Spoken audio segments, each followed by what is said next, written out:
مندر سے پڑھو، پھر کیا ہوگا؟ کہتا اگر کلمہ مندر سے پڑھو گے پھر تمہاری پریشانیاں دور ہو جائیں، ڈر تمہارے دور ہو جائیں، تم ننگی تلوار بن جاؤ گے، کیونکہ خودی کا سر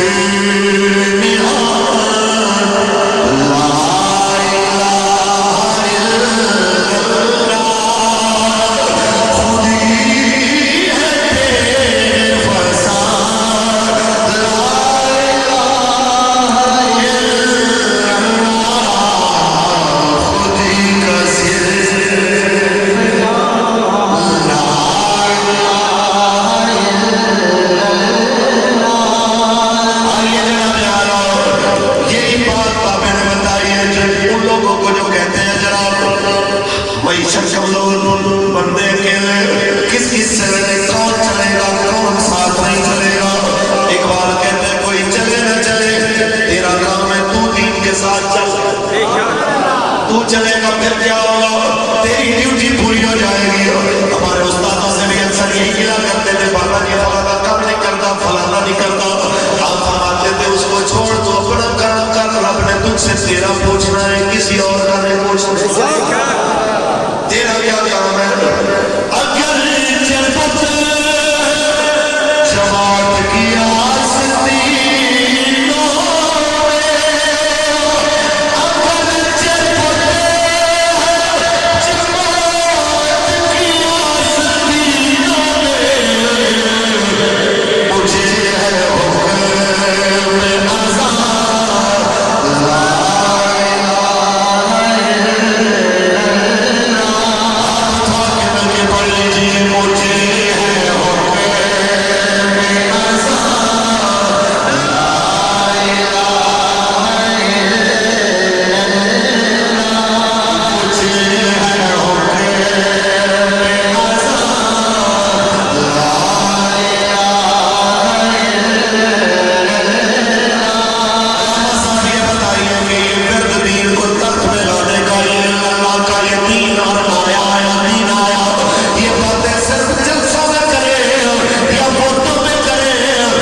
والے بھی دیکھے ہیں، آپ نے 3 دفعہ وزیر اعظم رہنے والے بھی دیکھے ہیں، غازی صاحب کو پھانسی چڑھانے والے بھی دیکھے ہیں، اور آسیہ ملونہ کو رہا کر کے علماء اور سیدزادوں کو جیلوں میں ڈالنے والے بھی دیکھے ہیں۔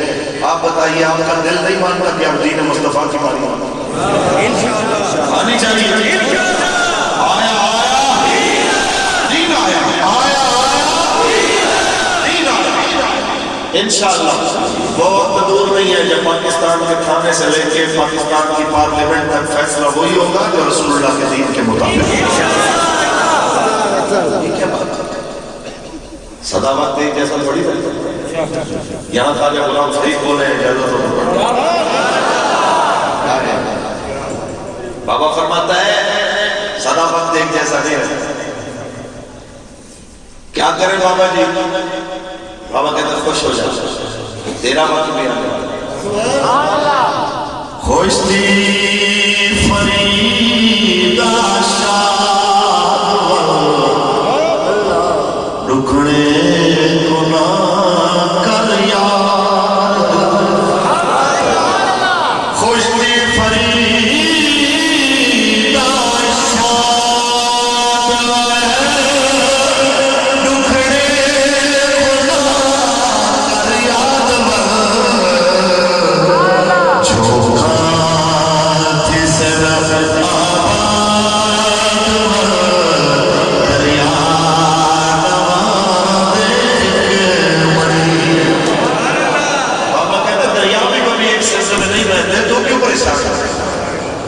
یہاں انگریز بھی کبھی کہتے تھے ہماری حکومت سدا رہنے والی ہے، تو 90 سال بعد وہ بھی دفعہ ہو گیا یہاں سے. تو یہ کیا سمجھتے ہیں کہ سدا انہی کی باری رہے گی، حضور کے غلاموں کی باری نہیں آنی؟ انشاءاللہ آپ لوگوں کی باری آنے والی ہے. رسول اللہ کے نوکروں کا دور آنے والا ہے انشاءاللہ. لیکن اس کے لیے شرط ہے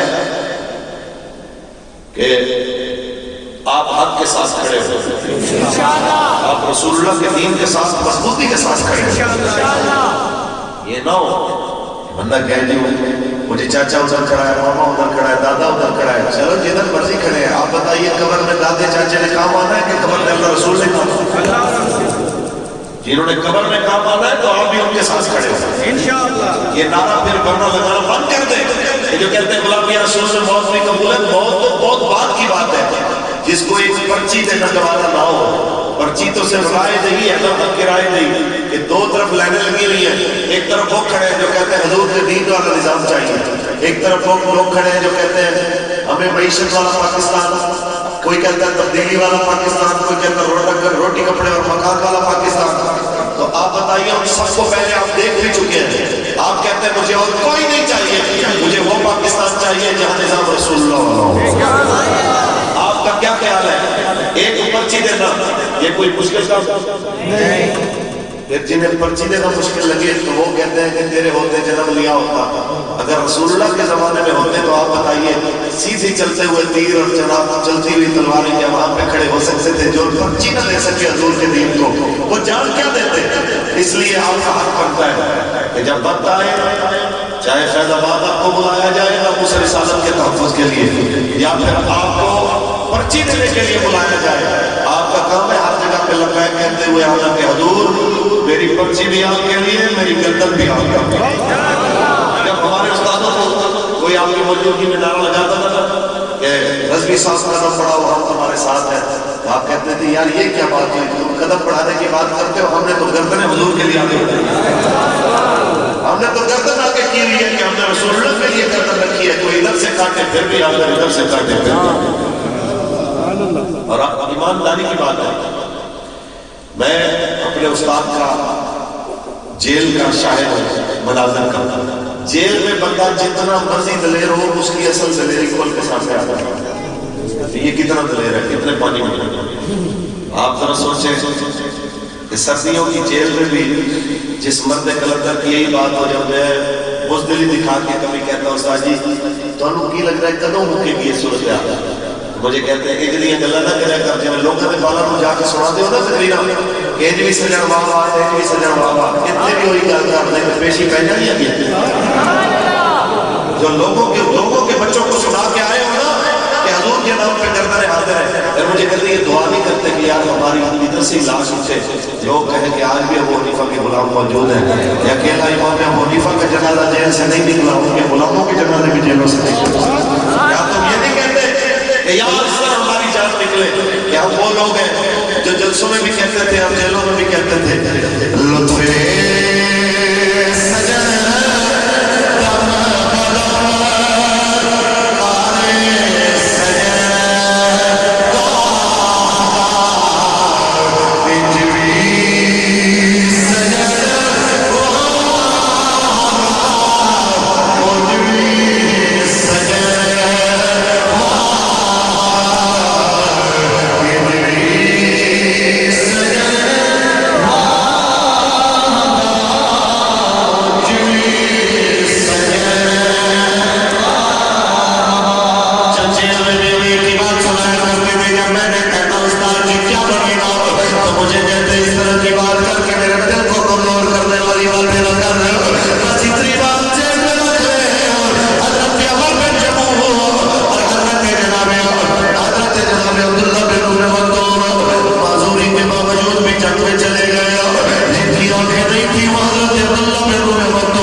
کے قدموں کی دھول برابر بھی ہماری ویلیو نہیں ہے. جب وہ حضور پہ قربان ہو گیا تو تمہیں کس چیز کی پریشانی ہے؟ اچھا تم ان باتوں میں وقت ضائع نہ کرو، تم مولانا کافی کی بات کرو، میں تمہیں پھر حضور کا حلیہ والی حدیث بتاؤں. لمبا سا عنوان سنو، میں امام حسن کی حدیث سناتا ہوں، پہلے تم سناؤ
کہ نظام کون سا ہے؟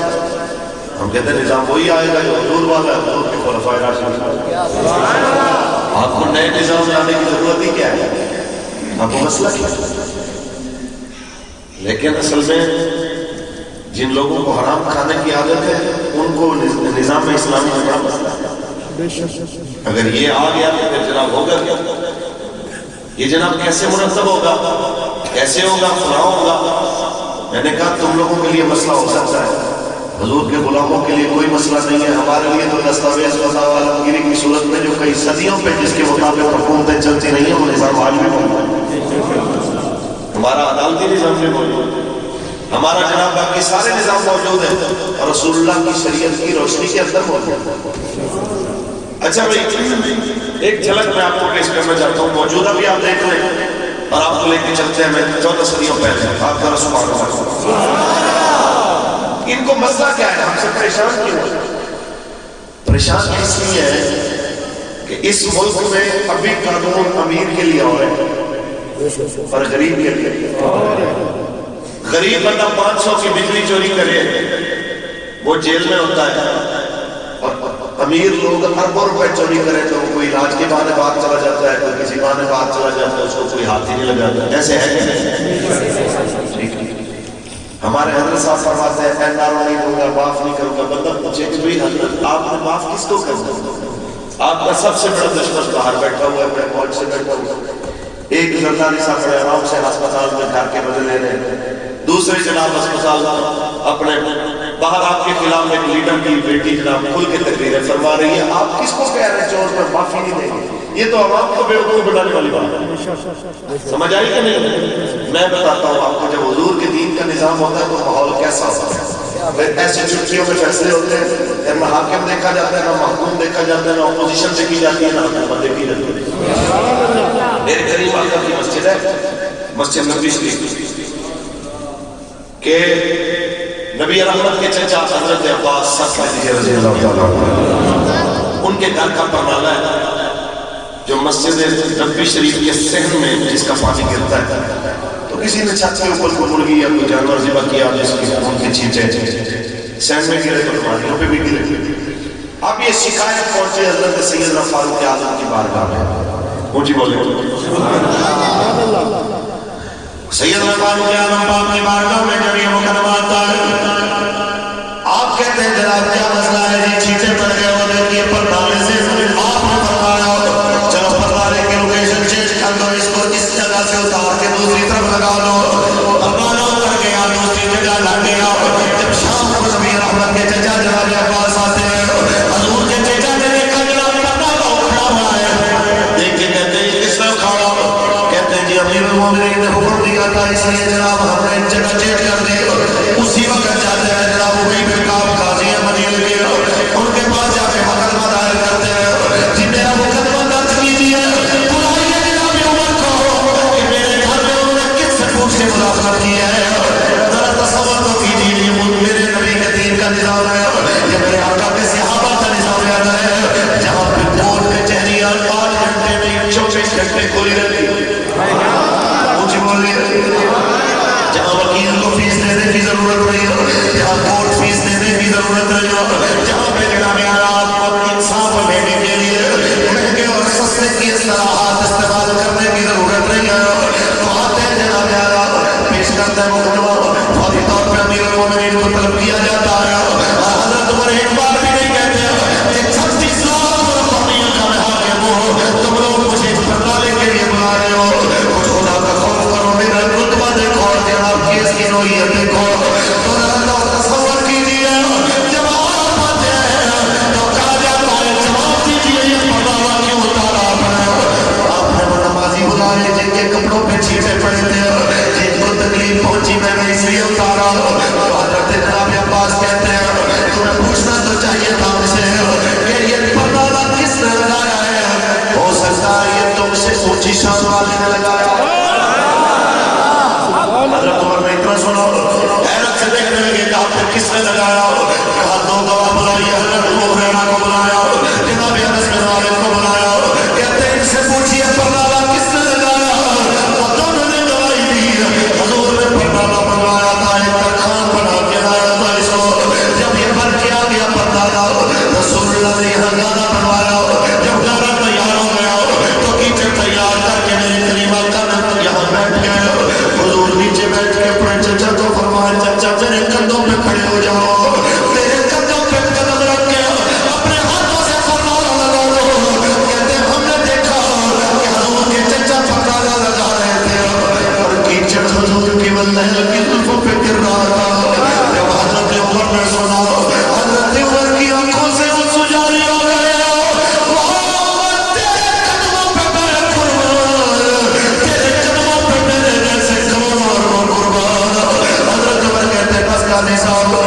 فیصلہ ہو گیا عمر مجرم ہے عمر کو سزا دیجیے اس کی ضرورت نہیں اس چیز کو حضور لگوانے اسے عمر اٹھانے بس آپ سزا سنائیے سزا سنائیے قاضی صاحب نے سزا یہی ہے جہاں سے پردہ اٹھانا ہے وہاں لگا دیجیے حضرت عمر سزا سننے کے بعد کہتے ہیں تھوڑی سی میری رعایت کر دو تو بہت مہربانی کہا بولیے کیا چاہتے ہو کہا جناب میں بس اتنا چاہتا ہوں جناب پردہ میں اکھاڑ دیتا ہوں کالا بھی میں بنا دیتا ہوں بس ایک کام حضرت عباس کو کہہ دیجیے میں ادھر بیٹھتا ہوں جہاں حضور بیٹھے تھے مجھے بتائے حضور کیسے بیٹھے تھے میں